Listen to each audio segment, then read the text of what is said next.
பா இது கொஞ்சம் நல்லா அடிங்கப்பா. இதுதான் காலம் பூரா படவிட்டம்மா கொண்டு வந்தோம்.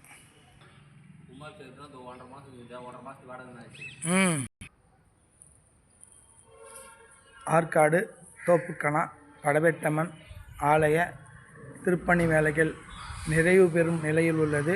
வருகின்ற 1/2/26 தைப்பூசம் அன்று மகா கும்பாபிஷேகம். அனைவரும் வருக, படவேட்டம்மன் அருள்க. கும்பாபிஷேகத்துக்கு தேவையான பண உதவி, பொருள் உதவி அளித்து படவேட்டம்மன் அருளை பெறும் அன்புடன் அழைக்கின்றோம்.